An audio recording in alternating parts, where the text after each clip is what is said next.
नमस्कार दोस्तों, ओम नमः शिवाय। श्रावण मास महात्म्य तीसरा अध्याय। श्रावण मास में की जाने वाली भगवान शिव की लक्ष्य पूजा का वर्णन। संत कुमार बोले, हे भगवान, आपने श्रावण मासों का संक्षिप्त वर्णन किया है। हे स्वामिन, इससे हमारी तृप्ति नहीं हो रही है, अतः आप कृपा करके विस्तार से वर्णन करें, जिसे सुनकर हे सुरेश्वर मैं कृतकृत्य हो जाऊंगा। ईश्वर बोले, हे योगीश, जो बुद्धिमान नक्त व्रत के द्वारा श्रावण मास को व्यतीत करता है, वह 12 महीनों में नक्त व्रत करने से फल का भागी होता है। नक्त व्रत में दिन की समाप्ति के पूर्व सन्यासियों के लिए एवं रात्रि में गृहस्थों के लिए भोजन का विधान है। इसमें सूर्यास्त के बाद की 3 घड़ियों को छोड़कर नक्त भोजन का समय होता है। सूर्य के अस्त होने के पश्चात 3 घड़ी संध्या काल होता है। संध्या वेला में आहार, मैथुन, निद्रा और चौथा स्वाध्याय, इन चारों कर्मों का त्याग कर देना चाहिए। गृहस्थ और यति के भेद से उनकी व्यवस्था के विषय में मुझसे सुनिए। सूर्य के मंद पड़ जाने पर जब अपनी छाया अपने शरीर से दुगनी हो जाए, उस समय के भोजन को यति के लिए नक्त भोजन कहा गया है। रात्रि भोजन उनके लिए नक्त भोजन नहीं होता। तारों के दृष्टिगत होने पर विद्वानों ने गृहस्थ के लिए नक्त कहा है। यति के लिए 3 के 8वें भाग के शेष रहने पर भोजन का विधान है। उसके लिए रात्रि में भोजन का निवेश किया गया है। गृहस्थ को चाहिए कि वह विधि पूर्वक रात्रि में नक्त भोजन करे और यति, विधवा तथा विदुर व्यक्ति सूर्य के रहते नक्त व्रत करे। विदुर व्यक्ति यदि पुत्रवान हो तब उसे भी रात्रि में ही नक्त व्रत करना चाहिए। अनाश्रमी जो अथवा आश्रमी हो अथवा पत्नी रहित हो अथवा पुत्रवान हो, उन्हें रात्रि में नक्त व्रत करना चाहिए। इस प्रकार बुद्धिमान मनुष्य को अपने अधिकार के अनुसार नक्त व्रत करना चाहिए। इस मास में नक्त व्रत करने वाला व्यक्ति परम गति प्राप्त करता है। मैं प्रातःकाल स्नान करूंगा, ब्रह्मचार्य व्रत का पालन करूंगा, नक्त भोजन करूंगा, पृथ्वी पर सोऊंगा और प्राणियों पर दया करूंगा। हे देव, इस व्रत को प्रारंभ करने पर यदि मैं मर जाऊं तो हे जगतपते, आपकी कृपा से व्रत पूर्ण हो, ऐसा संकल्प करें।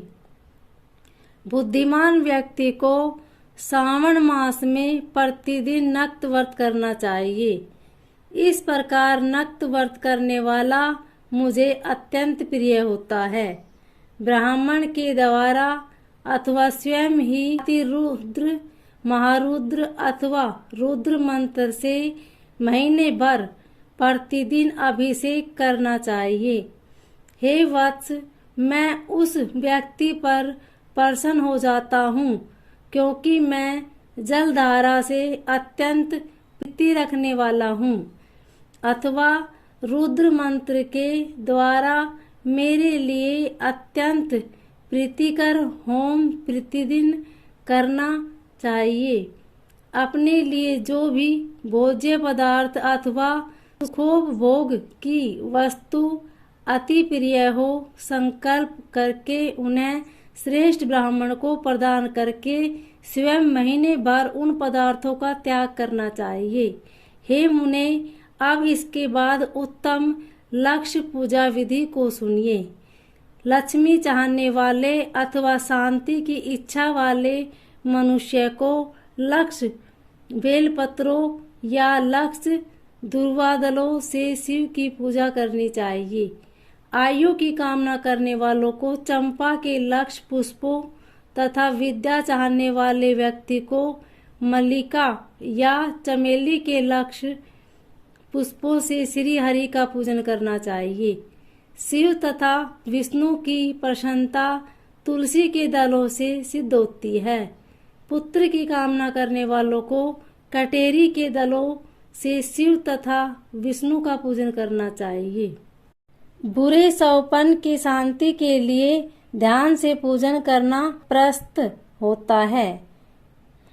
देव के समक्ष निर्मित किए गए रंगवली आदि से विभिन्न रंगों से रचित पंथ, स्वास्तिक और चक्र आदि से प्रभु की पूजा करनी चाहिए। इस प्रकार सभी मनोरथों की सिद्धि के लिए सभी प्रकार के पुष्पों से यदि मनुष्य लक्ष्य पूजा करे तो शिवजी प्रसन्न होंगे। तत्पश्चात उद्यापन करना चाहिए, मंडप निर्माण करना चाहिए और मंडप के त्रिभाग परिमाण में वेदिका बनानी चाहिए। तदंतर पुण्याहवाचन करके आचार्य का वर्णन करना चाहिए और उस मंडप में प्रविष्ट होकर गीत तथा वाद के शब्दों और तीव्र वेद ध्वनि से रात्रि में जागरण करना चाहिए। वेदिका के ऊपर उत्तम लिंग तो भद्र बनाना चाहिए और उसके बीच में चावलों से सुंदर कैलाश का निर्माण करना चाहिए। उसके ऊपर तांबे का अत्यंत चमकीला तथा पंच बलों युक्त कलश स्थापित करना चाहिए और उसे रेशमी वस्त्र से वेष्टित कर देना चाहिए। उसके ऊपर पार्वती पति शिव की शरण में प्रतिमा स्थापित करनी चाहिए। तत्पश्चात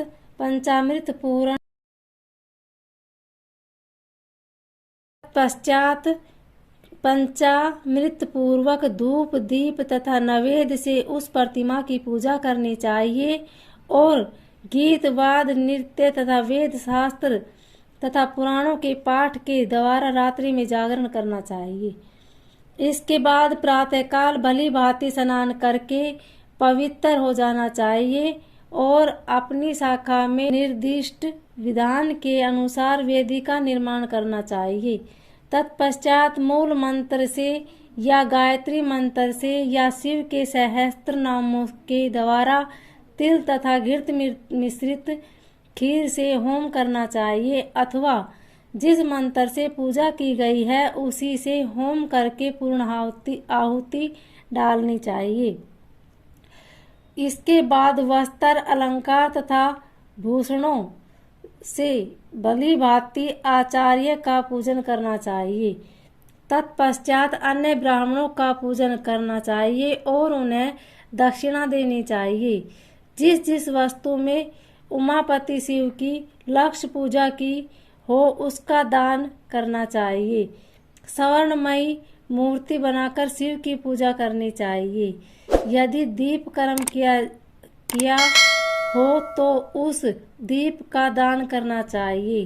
चांदी का दीपक और स्वर्ण की वर्तिका अर्थात बत्ती बनाकर उसे गोधृत से भरकर सभी कामनाओं और अर्थ की सिद्धि के लिए उसका दान करना चाहिए।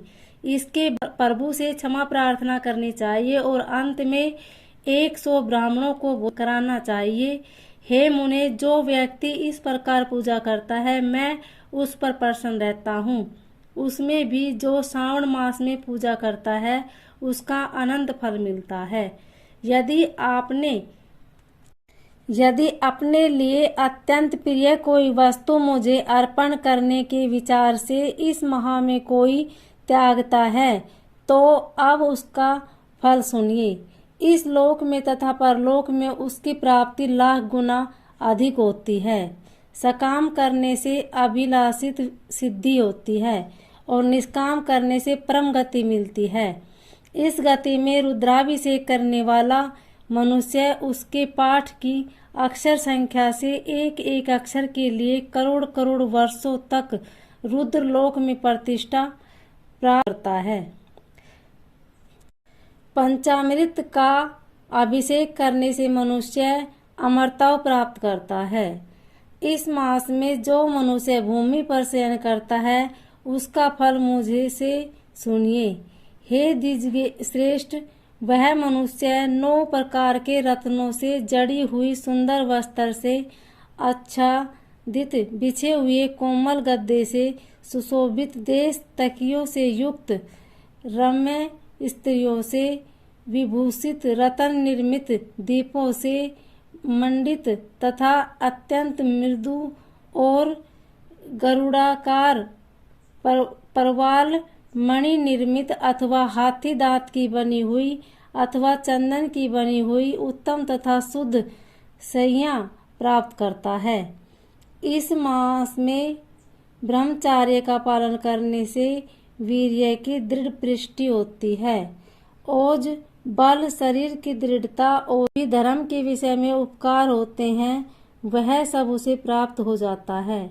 निष्काम ब्रह्मचार्य वर्ती को साक्षात ब्रह्मा प्राप्ति होती है और सकाम को स्वर्ग तथा सुंदर देवांग नाओं की प्राप्ति होती है। इस माह में दिन रात अथवा केवल दिन में अथवा भोजन के समय मौन व्रत धारण करने वाला भी महान वक्ता हो जाता है। व्रत के अंत में घंटा और पुस्तक का दान करना चाहिए। मौन व्रत के महात्म्य से मनुष्य सभी शास्त्रों में कुशल तथा वेद वेदांग में पारंगत हो जाता है तथा बुद्धि में बृहस्पति के समान हो जाता है। मौन धारण करने वाले का किसी से कलह नहीं होता, अतः मौन व्रत अत्यंत उत्कृष्ट है। इस प्रकार श्री स्कंद पुराण के अंतर्गत ईश्वर शांत कुमार संवाद में श्रावण मास महात्म्य में नक्त व्रत लक्ष्य पूजा भूमि शयन मौन दिव्यत कथन नामक 3 अध्याय पूर्ण हुआ। ओम नमः शिवाय।